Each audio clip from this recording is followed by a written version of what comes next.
Selamat datang di Audio Cerpen.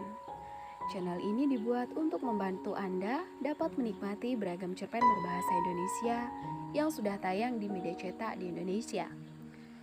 Jangan lupa untuk subscribe, like, komen, dan juga request cerpen yang akan dibacakan selanjutnya. Audio Cerpen membantu Anda untuk tetap bisa menikmati cerita-cerita pendek dengan tanpa membaca. Selamat mendengarkan. Pedagang Surga Keliling, cerpen karya Indar KPP, terbit di ideide.id 20 Juli 2021. Kali ini, aku akan bercerita tentang temanku yang gigih menjalani hidup sebagai pedagang surga keliling. Terus terang, kesungguhannya sangat membuatku kagum. Terlebih ketika ku tahu ia telah mencapai titik yang menggembirakan soal pekerjaannya itu. Sayang, sampai di suatu waktu ia harus berhenti. Tepatnya diberhentikan sebagai pedagang surga keliling. Padahal saat itu aku belum sempat berhasil menjadi seperti dirinya. Marno namanya, lelaki tambun berkulit sawo yang terlalu matang.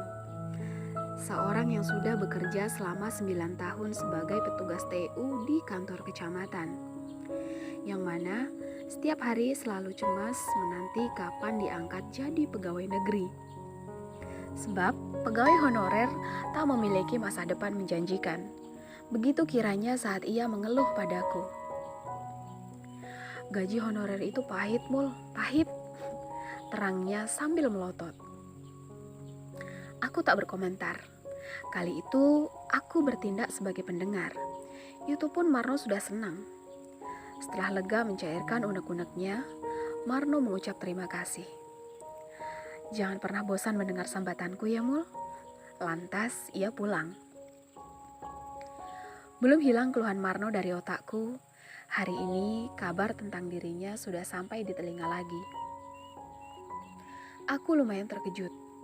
Malamnya, aku langsung bertandang ke rumah Marno, menyelidiki kebenaran kabar itu. Setibanya di sana, aku mendapat sambutan paling menyedihkan dari Marno sepanjang kami berteman. Wajahnya tampak kacau. Matanya yang setiap hari sudah meredup, kini serupa lilin yang akan padam, hanya dengan satu jentikan jari. Kemalangan Marno itu diperparah ketika aku lihat 3 kancing paling atas di bajunya terlepas. Pemandangan yang sungguh tak baik bagi kesehatan mata. Lalu aku bertanya mengapa ia diberhentikan dari pekerjaannya. Ia menerangkan Pak Camat sedang melakukan reformasi birokrasi besar-besaran. Sebagai camat baru, Pak Camat ingin meremajakan pegawai. Bukan hanya remaja secara usia, melainkan juga soal kualitas sumber daya manusia yang mumpuni, berintegritas tinggi, cinta Pancasila dan NKRI. Karenanya, Pak Camat membentuk panitia yang bertugas mengadakan seleksi ulang guna pemberian SK jabatan. Seluruh pegawai wajib mengikuti, tak terkecuali Marno. Aku sudah ikut seluruh tahapan seleksi, ucap Marno dengan suara lemas. Marno melanjutkan ceritanya. Ia menduga telah mendapatkan skor buruk pada tahap tes wawasan kecamatan. Ketika aku tanya mengapa, Marno berkata kalau di tahap itu ia ditanya macam-macam yang tak mampu dijawabnya secara lugas dan cepat. Mul, kamu pilih kopiah atau caping? Tiba-tiba Marno melempar tanya padaku. Dan sedetik berselang ia menyebut angka-angka. Waktu habis. Tandasnya setelah ia mengucap angka 5. Ternyata, Marno mencontohkan apa yang ia alami dalam tes wawasan kecamatan. Aku hanya diberi waktu 5 detik. Saat itu, ia sangat bimbang. Jika memilih kopiah, ia sanksi kalau dianggap tidak pro rakyat kecil. Itu berarti ia tidak memiliki etos pelayanan yang baik. Sementara jika menjawab caping, ia takut kalau dicap sebagai orang yang tidak peduli agama. Lebih-lebih kalau dituding sebagai penista. Mendengar kesaksian itu, aku terheran-heran. Ada lagi yang lebih gila. Aku menajamkan mata dan pendengaran. Aku disuruh berpendapat lebih mendulukan Dharma Bakti Kecamatan atau rukun iman. Aku melongo. Terus, kamu jawab apa, Mar?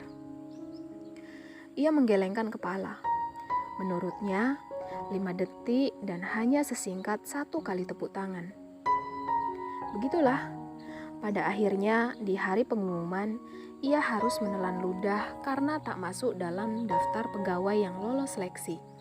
Lantaran tersulut amarah, dengan berani Marno merobek kertas pengumuman di papan informasi itu. Cara Marno bercerita berubah jadi heroik kali ini. Atas tindakannya, Marno diusir satpam dan pulang lebih awal di hari terakhir ia bekerja.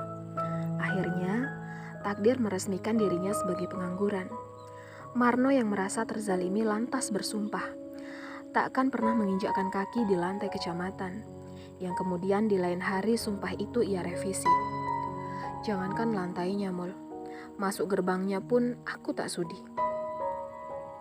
Setelah nganggur berbulan-bulan, entah dapat referensi dari mana, Marno menyatakan ingin berwirausaha. Sebagai teman yang baik, jelas aku dukung rencana itu. Namun, setelah mendengar jawaban Marno ketika aku tanya usaha apa, aku berubah pesimis. Pedagang surga keliling, Mul. Marno meminta waktuku sebentar saat aku hendak pergi dari hadapannya.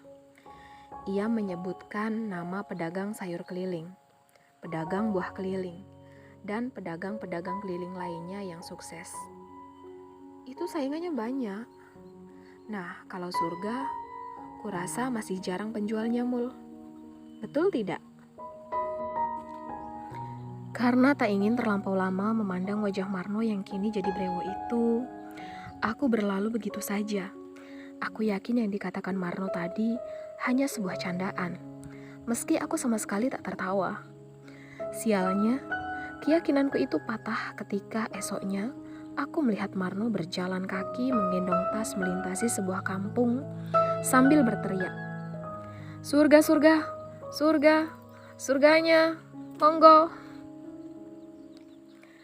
Aku tertegun. Aku menganggap Marno berlebihan dalam hal berinovasi. Karena penasaran, suatu kali kusempatkan bertanya pada Marno, apa gerangan yang membuat ia terpikir menjadi pedagang surga keliling. Sayangnya, Marno tak memberi jawaban tegas. Ia malah mengeluh padaku perihal surganya yang sepi pembeli. "Apa namaku kurang hoki ya, Mul?" tanya Marno. "Bisa jadi." Sambil tertawa kecil, aku menjawabnya. Rahasia Tuhan yang tiada seorang pun tahu. Begitulah gumamku setelah mendengar usaha Marno sekarang berjalan sangat maju.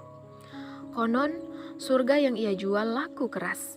Di musala-musala kampung, pasar-pasar, terminal, bahkan di sekolah. Banyak orang tertarik dengan dagangannya. Marno juga selalu memberi diskon serta berani menggaransi surga jualannya. Hal tersebut ku ketahui ketika suatu siang tanpa sengaja, aku melihat Marno berbincang dengan tetanggaku yang baru lulus SMA di depan musala. Tetanggaku itu manggut-manggut mendengar Marno menjelaskan keunggulan surganya. "Khusus buatmu, aku beri garansi lama. 2 kali bulan puasa, gimana?" Tetanggaku akhirnya sepakat. Ia lantas membayar surga pada Marno. Setelah itu ia bergegas masuk musala, melaksanakan salat dalam waktu yang sangat lama. Sementara Marno melanjutkan perjalanan, berkeliling sembari mendengungkan besaran diskon juga garansi. Aku yang menyaksikan kegigihan Marno dengan mata kepala sendiri, benar-benar salut. Alhamdulillah, ini semua buah ikhtiar kesabaranku, Mul, ucap Marno suatu kali. Ia tersenyum sambil mengelus-elus jenggot yang telah memenuhi dagunya. "Pokoknya aku bangga padamu, Mar." Sssst. Tiba-tiba Marno menempelkan telunjuknya di bibirku. "Jangan panggil aku dengan nama itu lagi, Mul. Tidak membawa hoki." Ia menegaskan padaku telah mengubah namanya menjadi Salman Al-Rashid. Dan Saat itu pula ia meminta aku selalu memanggilnya dengan nama itu. Siap Mar, maksudku siap Salman. Kami pun terkekeh. Melihat Salman meraup pundi-pundi sebagai pedagang surga keliling, lama-lama membuatku tertarik juga.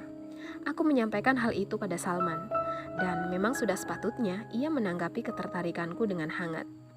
Tanpa perlu kujelaskan lebih gamblang, ia sudah mengerti maksudku. Ia pun janji akan mengajari cara menjadi seperti dirinya.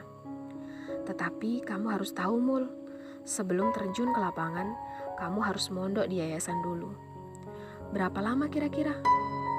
Tergantung.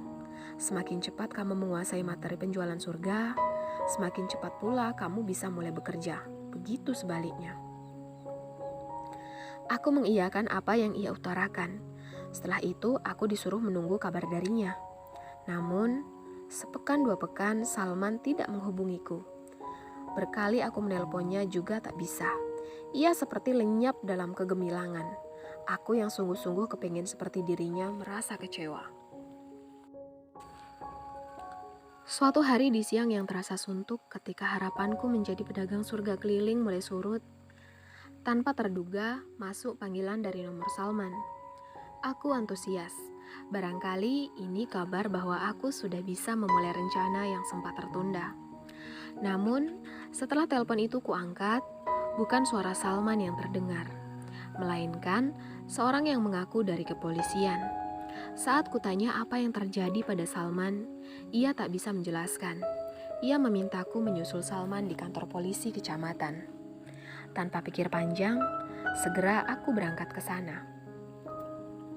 Saat tiba di kantor polisi, aku menghadapi seorang petugas yang menanyaiku sebelum bertemu dengan Salman. Pada proses itu, petugas memberitahuku terkait apa yang Salman alami. Teman Anda kena OTT, katanya. Surga yang ia jual ilegal, karena tidak ada izin dari Majelis Ulama Kecamatan. Lanjut petugas itu dengan wajah garang dan menjengkelkan. Aku tercenung sekian waktu karena hampir tak percaya Salman berani melawan undang-undang. Meski begitu, Salman tetaplah temanku yang baik. Aku akan menemaninya melewati seluruh proses hukum ini. Ya, selain membuktikan bahwa aku temannya yang setia, hitung-hitung dari proses ini, aku juga bisa belajar bagaimana menjadi pedagang surga keliling yang baik dan benar. Nama Anda siapa? Pertanyaan petugas itu membuatku terkejut. Sudah kubilang, dari awal ia memang menjengkelkan. Hussein bin Muzaki, jawabku sambil berdeham 1 kali. Indarka PP, lahir di Wonogiri, Jawa Tengah, alumni Fakultas Syariah IAIN Surakarta. Saat ini bermukim di Telatah Kartasura dan bergiat di komunitas Kamar Kata.